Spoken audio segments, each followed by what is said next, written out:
Okay? Somebody tell me when we are ready. Kidogo bado, eh?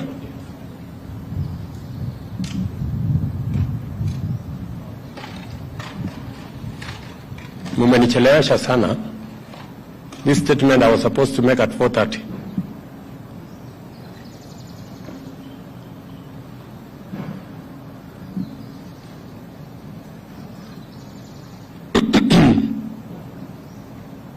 Thank you very much. Dear Kenyans, in the last 2 weeks, our country has experienced grave acts of lawlessness, widespread violence, looting, and invasion of private property by persons taking advantage of political demonstrations called by the opposition. During this period, lives have been lost, people injured, property looted or destroyed. The economy has suffered and our image as a nation dented. Our security agencies have endeavored to do everything within the law to protect the lives and property of all citizens.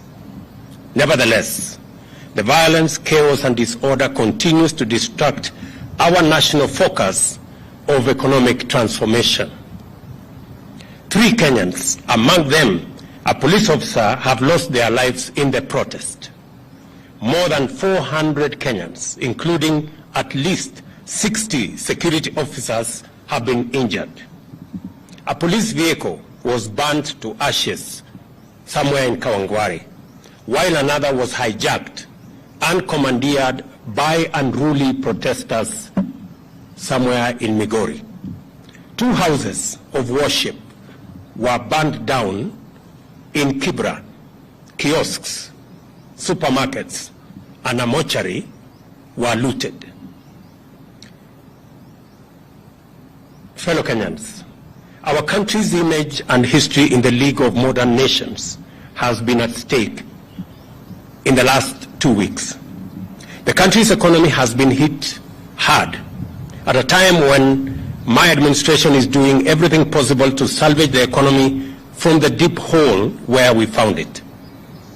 My administration has instituted solid measures and policies to attract investors and through their investment create opportunities for millions of our young people to realize their potential, amongst many of the other issues that we are doing as government.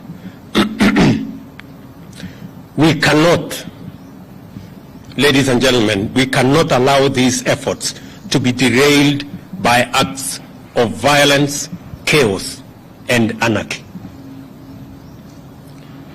We all have an obligation to respect the Constitution of Kenya.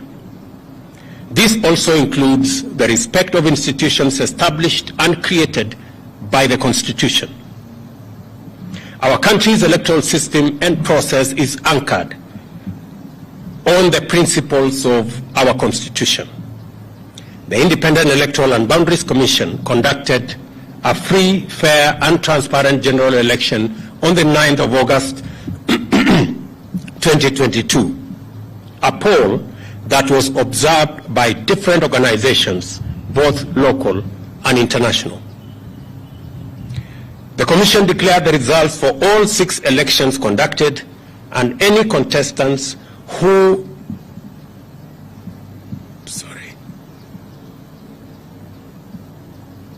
were aggrieved by the outcome had an opportunity to present their grievances to the country's judicial system for arbitration. The Supreme Court of Kenya had and determined with finality the 2022 presidential election dispute and ruled on the petitions that were filed by the aggrieved contestants and their supporters.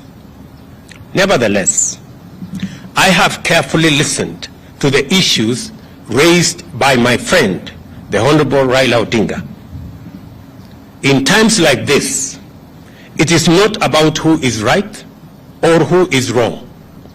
Like Winston Churchill said, I dare say, and I quote, "Courage is what it takes to stand up and speak, but it is also what it takes to sit down and listen." I I have always been ready to engage Kenyans of all walks of life, including elected and appointed leaders from across the political divide and the religious fraternity, on how to make our country better and prosperous. And in the last 6 months, I have talked to many religious leaders. I have talked to many elected leaders from across the political divide. My door still remains open for honest, objective, and sincere deliberations based on the rule of law and the Constitution. On the reconstitution of the future Electoral Commission, the selection panel that currently is in office is a creation of the law that was passed by the two chambers of Parliament in response to a court decision. The court clearly stated that one institution, and in this case, Parliament, cannot dominate the process of establishing an electoral commission at the expense of other institutions that have a role to play in the country's electoral process.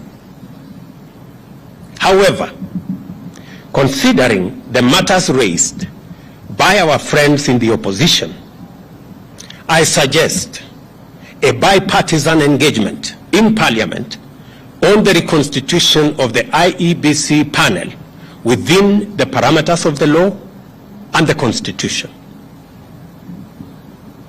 In any case, as a Democrat and guided by the Constitution, I, on the 9th of December 2022, sent a memorandum to the Speakers of the National Assembly and Senate requesting the purposive intervention on implementation of the 2/3 gender rule, entrenchment in the Constitution of the Constituency Development Fund, Senate oversight and national gender affirmative action funds, establishment of the position of the Leader of Opposition, and the improvement of parliamentary oversight of the executive.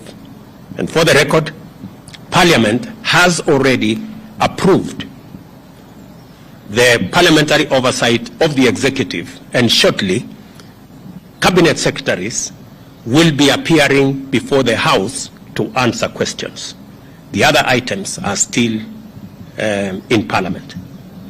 The IEBC selection panel and the future process of recruitment of its commissioners could as well be part of a conversation leading to constitutionally and legally binding proposals through a bipartisan parliamentary process. In other words, I am suggesting that the issues that have been raised by our friends on the matter of IEBC,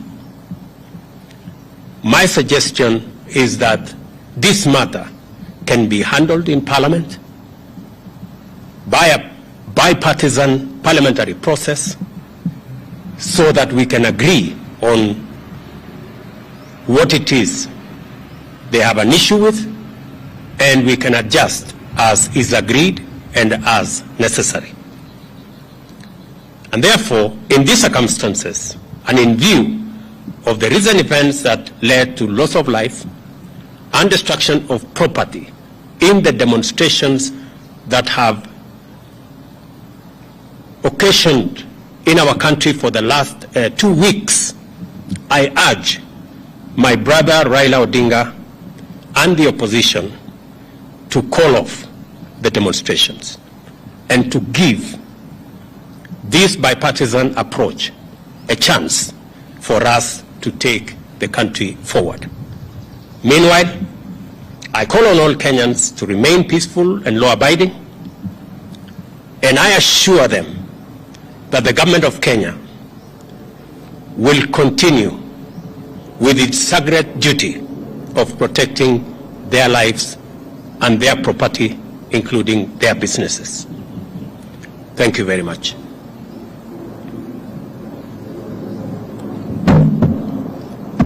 I can take 1 or 2 questions.